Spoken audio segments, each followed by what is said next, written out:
Queridos irmãos, bom dia.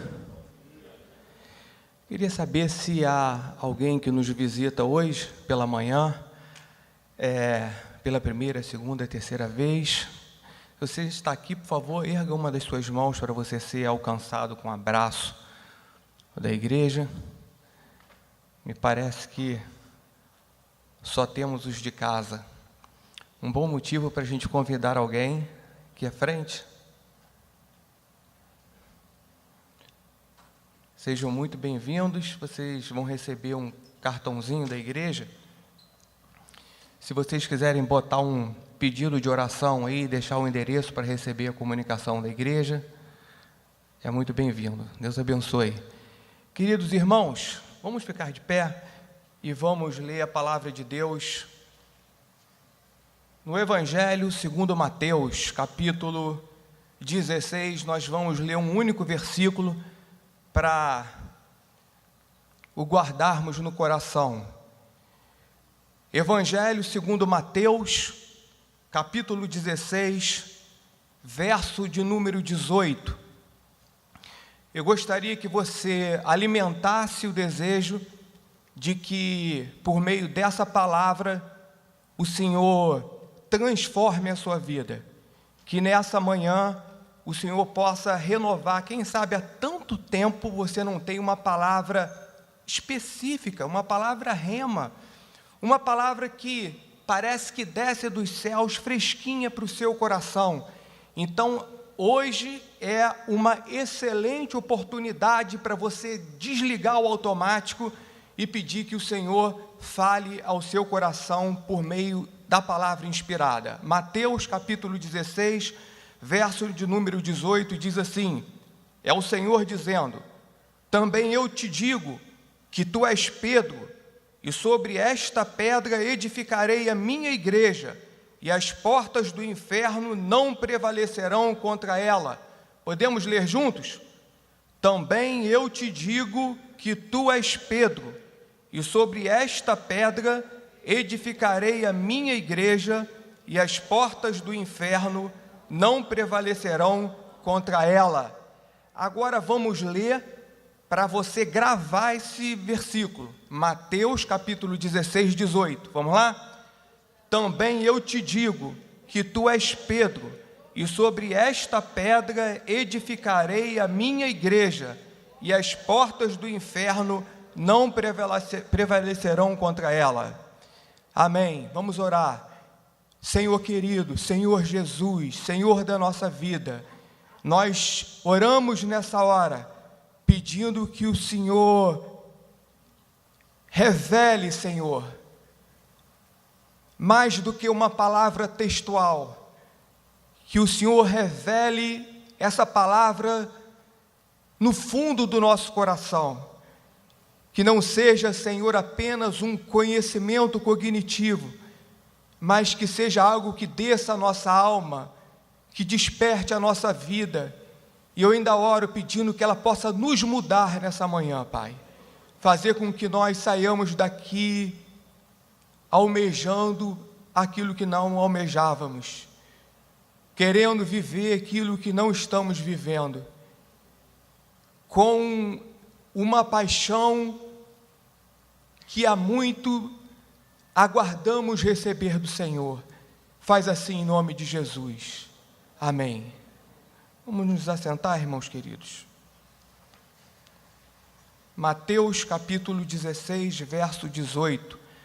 Também eu te digo que tu és Pedro, e sobre esta pedra edificarei a minha igreja. Uma edificação seguida de promessa, e as portas do inferno não prevalecerão contra ela. Seus restos mortais estão sob a abadia de Westminster, em Londres, Inglaterra, mas seu coração e suas vísceras enterrados debaixo de uma árvore em Zâmbia, no coração africano, andando e muitas vezes sobre carros de bois e canoas. O missionário britânico David Livingstone percorreu mais de 48 mil quilômetros no coração da África, atrás de povos não alcançados, desejoso de pregar aonde Cristo ainda não havia sido edificado, não havia sido pregado. E o slogan primordial da sua vida era: a qualquer lugar, desde que seja para frente.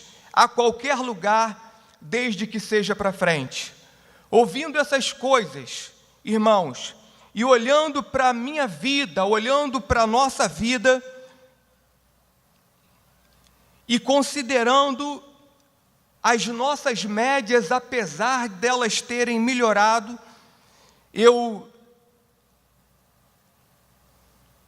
creio que nós ainda revelamos um baixo poder evangelístico missionário no trabalho, no estudo, através das nossas células, considerando uma cidade sitiada como a que nós vivemos, cheia de medo e até com um espaço aéreo fechado, como foi o caso da Rocinha no dia anterior. Certamente o nosso desafio, ele é monstruoso, ele é grande, que muitas vezes impõe até medo, mas não é maior do que o nosso potencial. Por isso, qualquer visão que eu e você tenhamos, apesar de possivelmente você ter chegado aqui centrado no seu problema, na sua dor, na sua machucadura, mas qualquer visão que seja menor do que aquela de alcance mundial é qualquer coisa menos uma visão bíblica de Deus para a nossa vida. Dê uma olhada nesse slide. Vamos ter uma visão do nosso potencial, por favor, querido. Uma base missionária em Senegal, um trabalho evangelístico começado pelo nosso pastor José Dilson, e agora com Paul Diouf, trabalhando ali, plantando igreja, pregando o evangelho, minorando os bolsões de pobreza naquele país. Temos alta possibilidade de, através dessa base missionária no coração da África, entrar com o evangelho para dentro desse continente. Uma base missionária na Índia, podendo, através desse país, entrar para o continente asiático. Uma base missionária na Áustria, com o nosso pastor Adriano, nesse momento, reunido com o pastor da igreja de Freilassen, na divisa da Áustria com a Alemanha, buscando um espaço para plantar uma igreja para brasileiros e estrangeiros, uma igreja multicultural. A África está lotada de africanos, a Europa está lotada de africanos. De gente que tem se refugiado nesse país, com um coração extremamente aberto, extremamente necessitado da pessoa de Jesus, e lá temos um pastor com altíssima possibilidade de alcançar essas pessoas que há muito não têm sido alcançadas. Há, na capital da Áustria, em Viena, uma igreja de 200 árabes convertidos, alcançados pela igreja austríaca, que, apesar da sua dormência, tem aproveitado as possibilidades com os refugiados. E temos também ainda as nossas células. Somos 51 bases missionárias espalhadas por diversos bairros da cidade, com a possibilidade da gente testemunhar de Jesus. Os nossos desafios nos impõem uma mentalidade de avanço.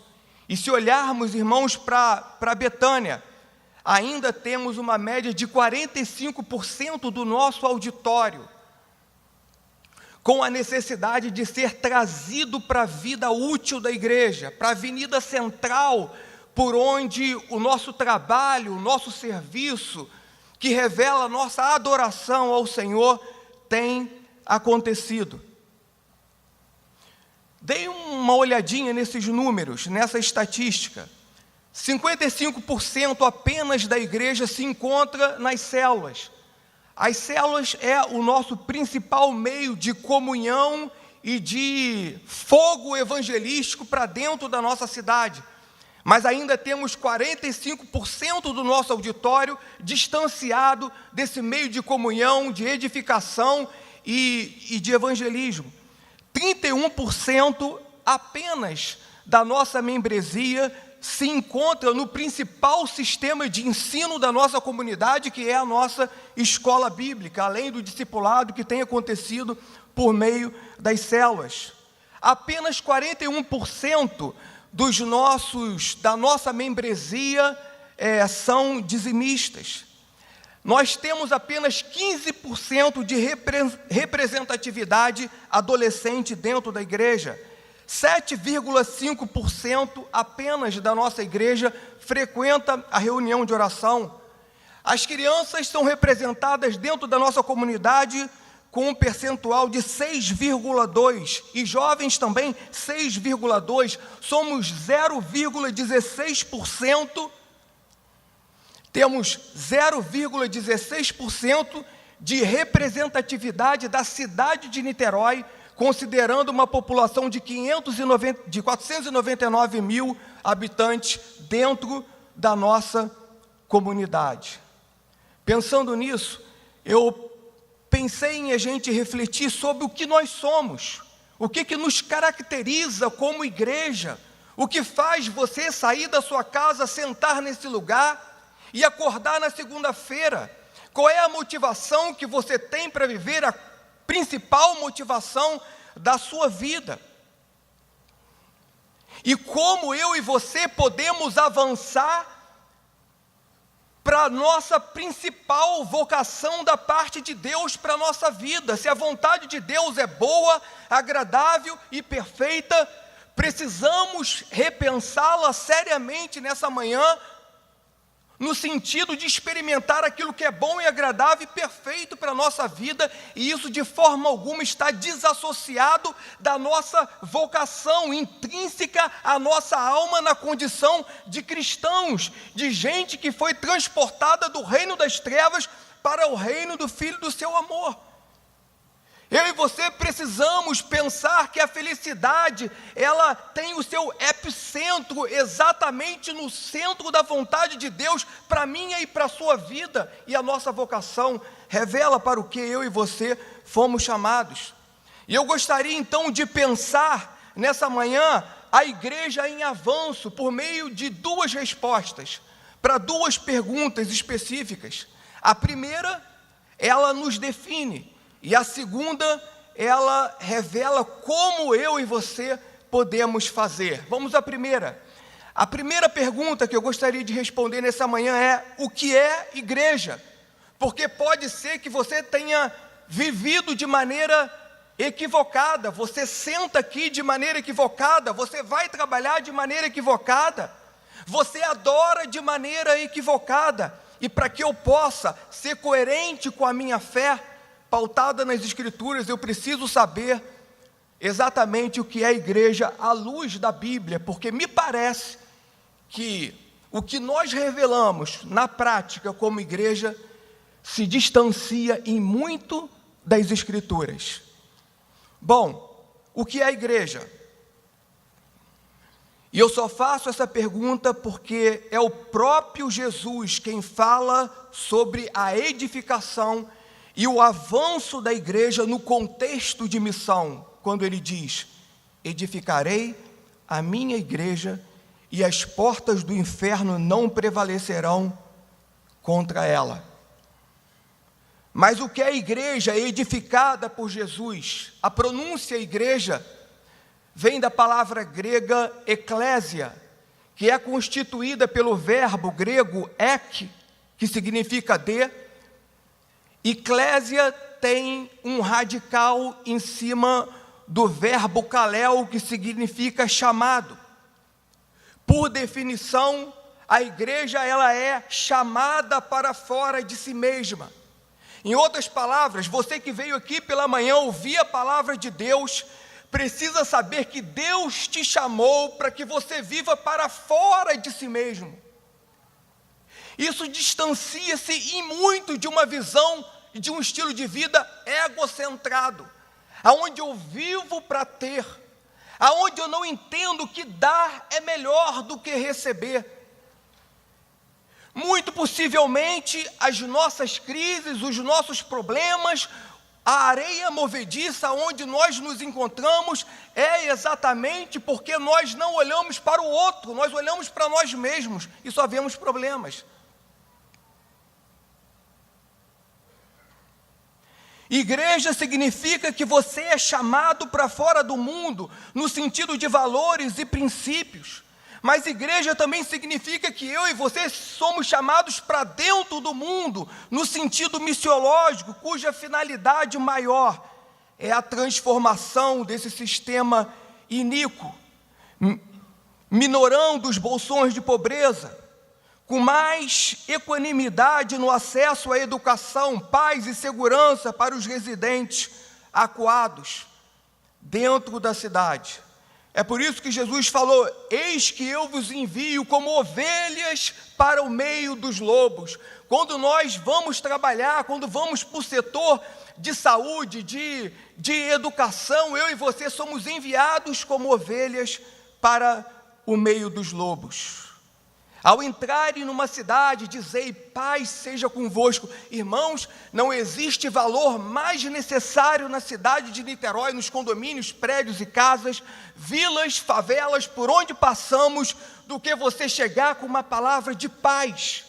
Porque as pessoas se encontram amedrontadas, afugentadas, não saem de casa com medo de serem, de alguma maneira, alvejadas por alguma bala, alguma coisa do tipo.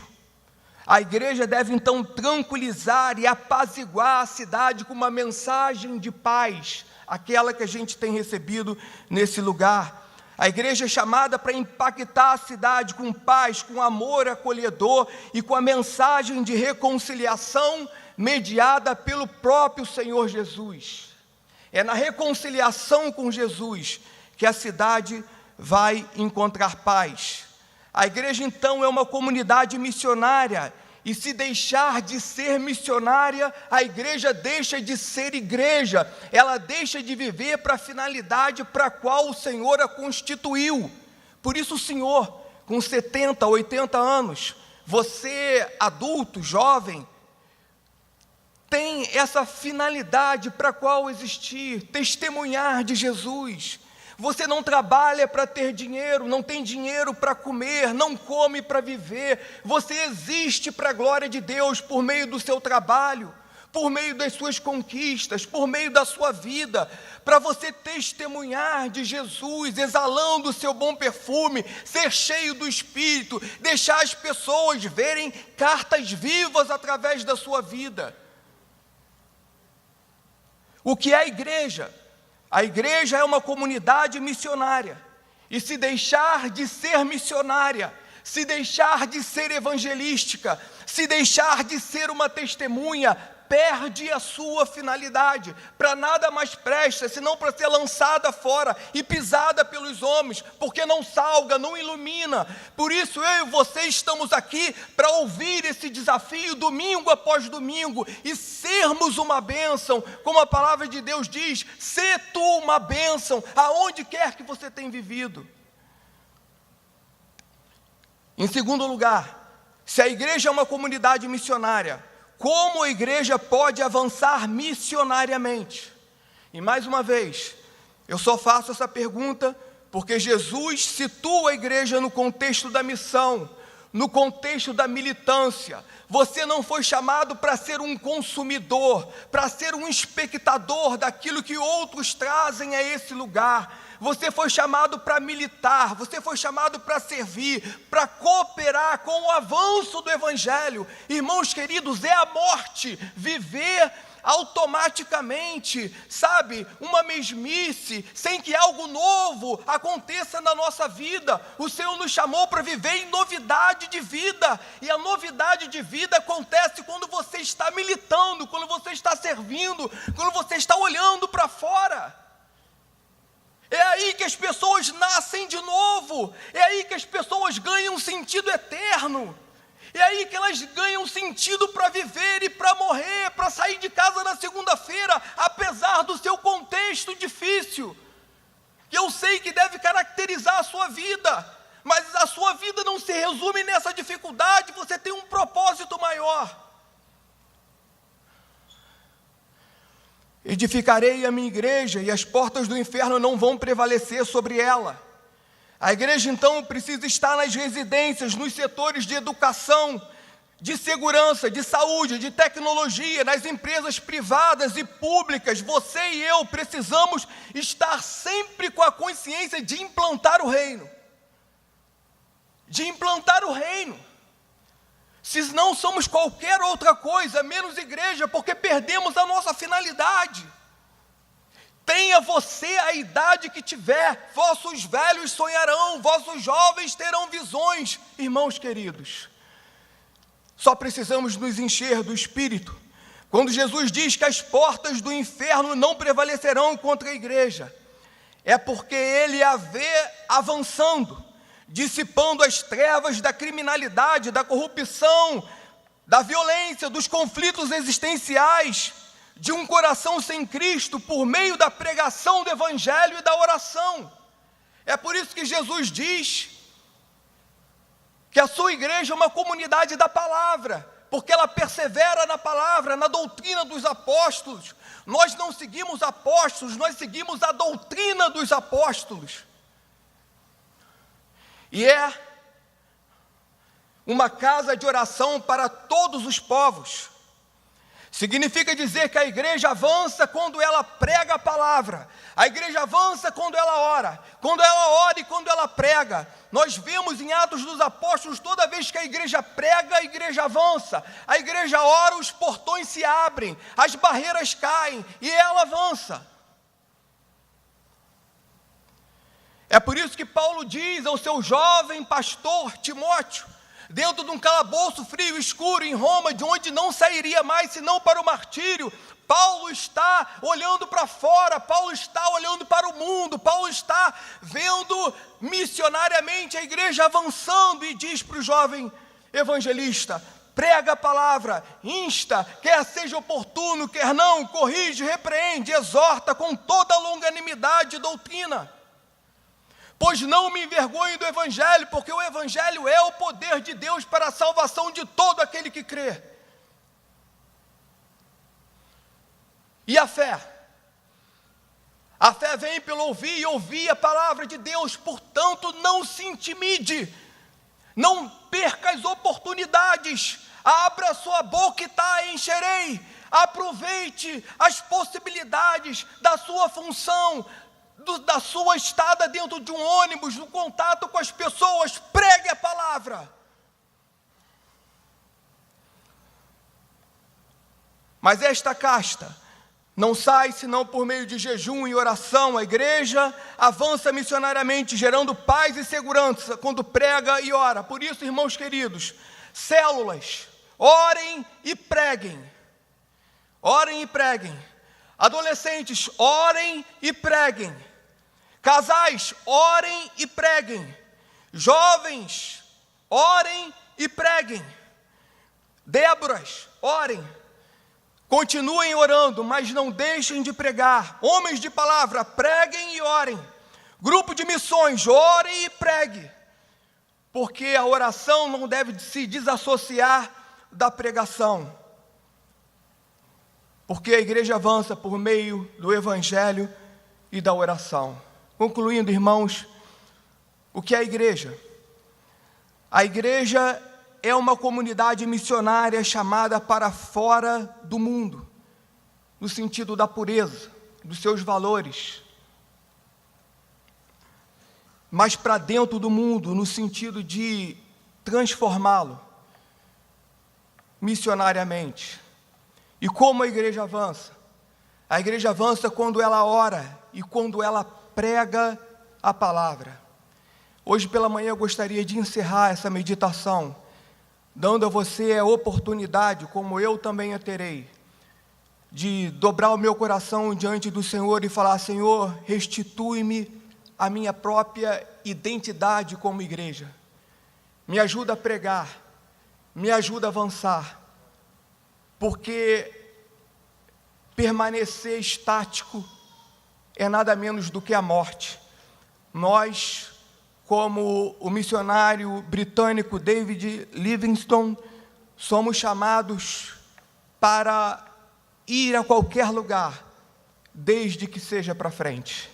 Queria chamar a nossa irmã Liane Reis para orar por nós nesse momento. Vamos ficar de pé.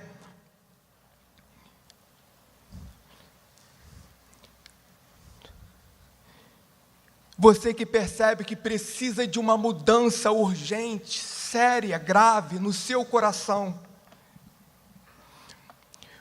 Você que percebe que precisa de um senso de gravidade no que diz respeito a pregar o Evangelho, a sua família, pessoas que estão ao lado da sua casa, ser uma testemunha eficaz. Caso contrário, esses e essas morrerão, irão para a morte eterna. Precisa restaurar o primeiro amor, precisa pregar e orar, precisa avançar, encontrar um novo sentido no Evangelho para a sua vida, através da sua profissão, através do seu estudo, aonde quer que você se encontre, ainda que você seja uma do lar. Eu gostaria que você saísse do seu lugar, viesse aqui, pedindo que o Senhor opere hoje pela manhã na sua vida, transforme, ajude a você a acordar todos os dias com esse desejo de perder a timidez, de pronunciar o Evangelho, que é o poder de Deus para a salvação de todo aquele que crê. Você que deseja isso, vem aqui, dobre o seu coração, saia do automático, peça ao Senhor para encher a sua vida com o seu espírito, porque a boca fala o que está cheio o coração, e se o seu coração estiver cheio do Evangelho, cheio do Espírito, você vai viver com esse sentido missionário. Você não vai perder a sua finalidade como igreja, você não vai deixar de meditar na palavra, de pregar a palavra e de orar, pedindo que as barreiras caiam para o Evangelho alcançar os inalcançados, que muitas vezes estão ao seu lado, em nome de Jesus. Ó Pai Santo, Pai amado, Pai da nossa vida, que nos criou, depois nos resgatou, regenerou, nosso Deus, Criador de todas as coisas. Senhor, como é agradável dizer, como Paulo dizia, Deus de quem eu sou e a quem eu sirvo. Ó Senhor Deus, ajuda-nos como igreja de Cristo Jesus, que aprendemos na Tua palavra, alguns desde criança, como eu. Senhor amado, queremos ir adiante, andar sempre para frente. Ó Pai, não nos deixe parar, não nos deixe parados.